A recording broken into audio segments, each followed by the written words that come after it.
जी बेटा, chapter number 10 physiological basis और benefit of warm up.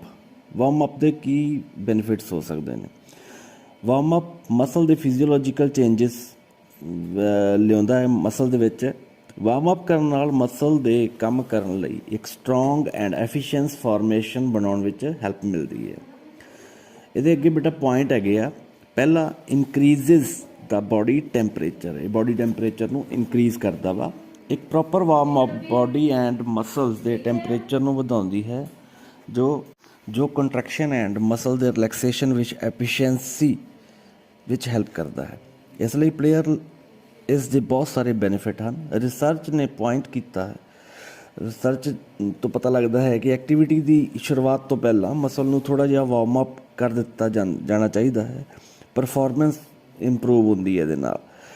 ਜੇ ਕੋਈ ਜ਼ੋਰਦਾਰ ਐਕਟੀਵਿਟੀ, ਜਿਵੇਂ ਆਪਾਂ ਬਹੁਤ ਜ਼ਿਆਦਾ ਜ਼ੋਰ ਲਾਉਣਾ ਹੈ, ਤਾਂ ਪਹਿਲਾਂ ਐਕਸਰਸਾਈਜ਼ ਕਰਨ ਵਿੱਚ ਆਪਾਂ ਨੂੰ ਸਭ ਤੋਂ ਪਹਿਲਾਂ ਮਸਲ ਫਾਈਬਰ ਦੀ ਟੀਰਿੰਗ ਪੈਦਾ ਹੁੰਦੀ ਹੈ। ਉਹਨੂੰ ਆਪਾਂ ਸਹੀ ਕਰਨ ਲਈ ਵਾਰਮ ਅਪ ਕਰਦੇ ਹਾਂ। ਸੈਕਿੰਡ, ਡਿਕਰੀਜ਼ ਦਾ ਰੈਸਿਸਟੈਂਸ ਇਨ ਮਸਲ ਕੈਪਲਰੀਜ਼। ਰਿਸਰਚਸ ਤੋਂ ਪਤਾ ਲੱਗਿਆ ਹੈ ਕਿ ਵਾਰਮ ਅਪ ਕਰਨ ਨਾਲ ਮਸਲ ਕੈਪਲਰੀਜ਼ ਵਿੱਚ ਰੈਸਿਸਟੈਂਸ ਡਿਕਰੀਜ਼ ਹੁੰਦਾ ਹੈ ਅਤੇ ਮਸਲਸ ਰੈਡੀਨੈਸ ਹੁੰਦੀ ਹੈ, ਮਤਲਬ ਤਿਆਰ ਹੋ ਜਾਂਦਾ, ਤਿਆਰੀ ਦੀ ਸਥਿਤੀ ਵਿੱਚ ਆ ਜਾਂਦਾ ਹੈ। ਨੈਕਸਟ ਹੈਗਾ ਜੀ, decreases the viscosity of muscle. Warm up ਦੇ ਨਾਲ ਮਸਲ ਦੀ ਵਿਸਕੋਸਿਟੀ ਡਿਕਰੀਜ਼ ਹੁੰਦੀ ਹੈ। ਰਿਸਰਚ ਇੰਡੀਕੇਟ ਕਰਦੀ ਹੈ ਕਿ ਪਿਛਲੇ ਇਨਐਕਟਿਵ ਮਸਲ ਨੂੰ ਬਾਰ-ਬਾਰ ਸਟਿਮੂਲੇਟ ਕੀਤਾ ਜਾਂਦਾ ਹੈ ਤਾਂ ਪਹਿਲੇ ਕੁਝ ਕੰਟਰੈਕਸ਼ਨ ਅਕਸਰ ਸਮਾਲ ਐਂਡ ਇਰੈਗੂਲਰ ਹੁੰਦੇ ਹਨ ਅਤੇ ਰਿਲੈਕਸੇਸ਼ਨ ਇਨਕੰਪਲੀਟ ਹੁੰਦੀ ਹੈ। ਪਰ ਇੱਕ ਵਾਰ ਕੰਟਰੈਕਸ਼ਨ ਸਟਰੋਂਗ ਹੋਣ 'ਤੇ ਰਿਲੈਕਸੇਸ਼ਨ ਕੰਪਲੀਟ ਹੋ ਜਾਂਦੀ ਹੈ। ਇਹ ਮਸਲ ਵਿਸਕੋਸਿਟੀ ਨੂੰ ਡਿਕਰੀਜ਼ ਕਰਨ ਦਾ ਕਾਰਨ ਹੁੰਦਾ ਹੈ। ਇਹ ਮਸਲ ਦੇ ਕੰਟਰੈਕਸ਼ਨ ਐਂਡ ਰਿਲੈਕਸੇਸ਼ਨ ਦੀ ਫਾਸਟਰ ਐਂਡ ਐਫੀਸ਼ੀਐਂਸੀ ਰੇਟ ਵੱਲ ਜਾਂਦਾ ਹੈ। ਇਹ ਇੰਜਰੀ ਹੋਣ ਔਰ wear and tear, muscle and ligament ਦੇ ਟੀਅਰ ਨੂੰ ਰਿਡਿਊਸ ਕਰਦਾ ਹੈ। ਨੈਕਸਟ ਬੇਟਾ, ਫੋਰਥ ਪੁਆਇੰਟ ਹੈਗਾ ਜੀ, increase the speed of nerve impulse. Warm up ਨਾਲ ਨਰਵ ਦੀ ਸਪੀਡ ਵੱਧ ਜਾਂਦੀ ਹੈ, ਜੋ ਪਲੇਅਰ ਦੀ ਰਿਐਕਸ਼ਨ ਟਾਈਮ ਨੂੰ ਇੰਪਰੂਵ ਕਰਦਾ ਹੈ ਅਤੇ ਸ਼ਾਰਪ ਕਰਦਾ ਹੈ। ਰਿਐਕਸ਼ਨ ਟਾਈਮ ਵਿੱਚ ਇੰਪਰੂਵਮੈਂਟ ਗੇਮ ਐਂਡ ਸਪੋਰਟਸ ਦੇ ਬਹੁਤ ਸਾਰੇ ਸਪੋਰਟਸਮੈਨ ਲਈ ਇੰਪੋਰਟੈਂਟ ਹੁੰਦਾ ਹੈ। Number 5, increase metabolic rate.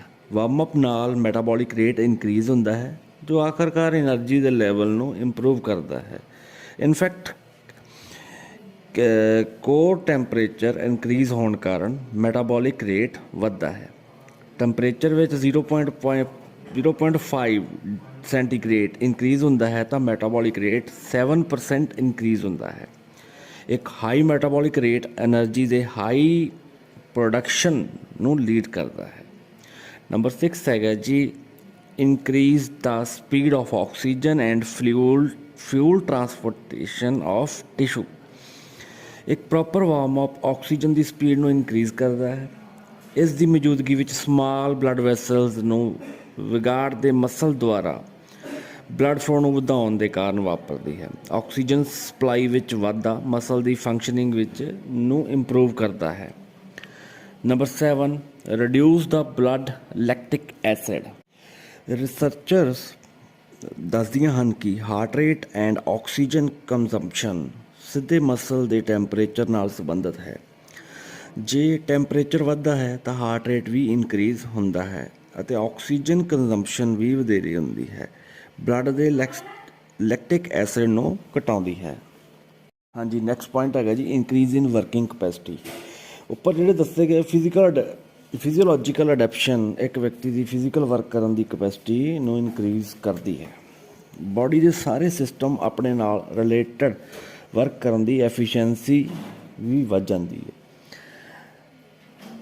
ਇਨ ਵਾਰਮਿੰਗ ਅਪ ਆਰ ਦਾ ਸਰਟਨ ਗਾਈਡਲਾਈਨਸ ਪ੍ਰਿੰਸੀਪਲ ਵਿਚ ਆਰ ਐਜ਼ ਫੋਲੋਇੰਗ। ਪਹਿਲਾ ਹੈਗਾ ਸਿੰਪਲ ਟੂ ਕੰਪਲੈਕਸ। ਸਪੋਰਟਸਮੈਨ ਨੂੰ ਹਮੇਸ਼ਾ ਸਿੰਪਲ ਜਿਵੇਂ ਰਨਿੰਗ ਐਂਡ ਫਿਰ ਹੌਲੀ ਹੌਲੀ ਕੰਪਲੈਕਸ ਵੱਲ ਐਕਟੀਵਿਟੀ ਵੱਲ ਅੱਗੇ ਵਧਣਾ ਚਾਹੀਦਾ ਹੈ। ਆਪਾਂ ਸਿੱਧੇ ਹੀ ਕੰਪਲੈਕਸ ਐਕਟੀਵਿਟੀ 'ਤੇ ਨਹੀਂ ਜਾ ਸਕਦੇ, ਉਹਦੇ ਨਾਲ ਅਨਨੈਸੈਸਰੀ ਫਟੀਕ ਆ ਜਾਂਦੀ ਆ ਬਾਡੀ 'ਤੇ। Number 2, exercise for all part of body. Body ਦੇ ਸਾਰੇ ਪਾਰਟਸ ਨੂੰ ਵਾਰਮ ਅਪ ਕਰਨ ਲਈ ਐਕਸਰਸਾਈਜ਼ ਕਰਨੀ ਚਾਹੀਦੀ ਹੈ, ਜਿਸ ਵਿੱਚ ਅਪਰ ਐਂਡ ਲੋਅਰ ਲਿੰਬਸ ਸ਼ਾਮਲ ਹੁੰਦੇ ਹਨ। Number 3 include stretching and loosening exercise. Stretching and loosing ਦੀਆਂ ਐਕਸਰਸਾਈਜ਼ ਵਾਰਮ ਅਪ ਪ੍ਰੋਗਰਾਮ ਵਿੱਚ ਸ਼ਾਮਲ ਕਰਨਾ ਚਾਹੀਦਾ ਹੈ। ਇਹ ਇੰਪੋਰਟੈਂਟ ਹੈ। ਇਹ ਫਲੈਕਸੀਬਿਲਿਟੀ ਇਨਕਰੀਜ਼ ਕਰਨ ਅਤੇ ਇੰਜਰੀਜ਼ ਤੋਂ ਬਚਾਉਣ ਵਿੱਚ ਆਪਣੀ ਹੈਲਪ ਕਰਦਾ ਹੈ। Number 4 intensive enough to increase body temperature. Body temperature ਨੂੰ ਇਨਕਰੀਜ਼ ਕਰਨ ਲਈ ਵਾਰਮ ਅਪ ਕਰਨਾ ਚਾਹੀਦਾ ਹੈ, ਪਰ ਇਸ ਨਾਲ ਵਿਅਕਤੀ ਨੂੰ ਫਟੀਕ ਨਹੀਂ ਹੋਣੀ ਚਾਹੀਦੀ। Number 5 warm up according to age and sex. Warm up routine ਨੂੰ ਵਿਅਕਤੀ ਦੀ ਏਜ ਐਂਡ ਸੈਕਸ ਦੇ ਅਕੋਰਡਿੰਗ ਐਡਜਸਟ ਐਂਡ ਮੋਡੀਫਾਈ ਕੀਤਾ ਜਾਣਾ ਚਾਹੀਦਾ ਹੈ, ਕਿਉਂਕਿ ਵੂਮਨਸ ਲਈ ਹੋਰ ਹੋਊਗਾ, ਮੇਲ ਲਈ ਹੋਰ ਹੋਊਗਾ, ਬੱਚਿਆਂ ਲਈ ਹੋਰ ਹੁੰਦਾ ਵਾ, ਯੰਗਸਟਰ ਲਈ ਹੋਰ ਹੁੰਦਾ ਵਾ। Number 6 warming up should be according to activity ਔਰ ਸਪੋਰਟਸ।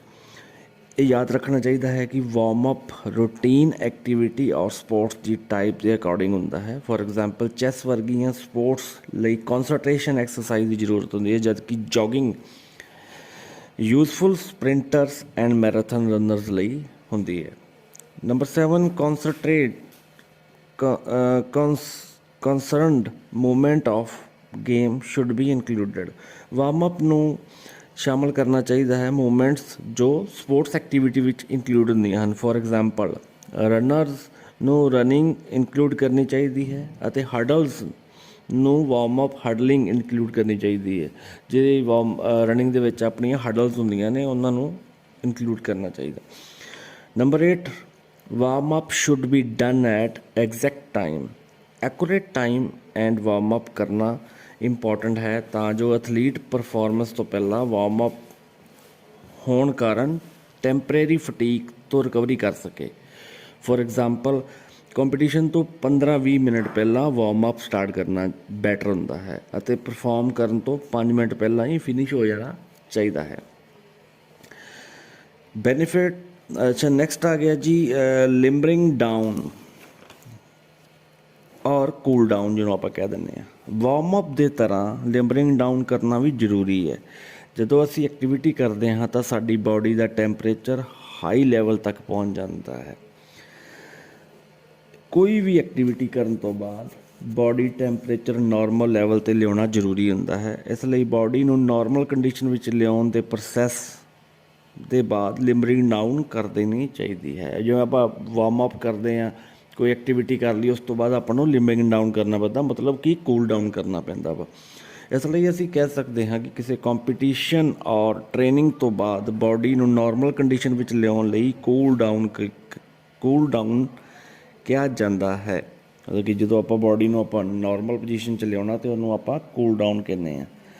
ਵਾਰਮ ਅਪ ਸੈਸ਼ਨ ਦੇ ਉਲਟ, ਜਿਸ ਦਾ ਏਮ ਹਾਰਟ ਰੇਟ ਨੂੰ ਇਨਕਰੀਜ਼ ਕਰਨਾ ਅਤੇ ਮਸਲ ਨੂੰ ਵਾਰਮ ਕਰਨਾ ਹੈ। ਕੂਲ ਡਾਊਨ ਸੈਸ਼ਨ ਦਾ ਏਮ ਹੌਲੀ ਹੌਲੀ ਹਾਰਟ ਰੇਟ ਨੂੰ ਡਿਕਰੀਜ਼ ਕਰਨਾ ਅਤੇ ਮਸਲ ਨੂੰ ਰਿਲੈਕਸ ਕਰਨਾ ਹੈ। ਇੱਕ ਐਫੀਸ਼ੀਐਂਟ ਕੂਲ ਡਾਊਨ ਬਾਡੀ ਨੂੰ ਆਪਣੀ ਓਰੀਜਨਲ ਕੰਡੀਸ਼ਨ ਵਿੱਚ ਵਾਪਸ ਲਿਆਉਣਾ ਅਤੇ ਜੈਂਟਲ ਕਾਰਡੀਓਵੈਸਕੂਲਰ ਐਕਸਰਸਾਈਜ਼ ਜਿਵੇਂ ਕਿ ਜੋਗਿੰਗ ਔਰ ਵਾਕਿੰਗ ਕਰਨਾ ਹੌਲੀ ਹੌਲੀ ਬਾਡੀ ਟੈਂਪਰੇਚਰ ਨੂੰ ਕੂਲ ਕਰ ਦਿੰਦਾ ਹੈ ਅਤੇ ਹਾਰਟ ਰੇਟ ਨੂੰ ਵੀ ਡਿਕਰੀਜ਼ ਕਰਦਾ ਹੈ।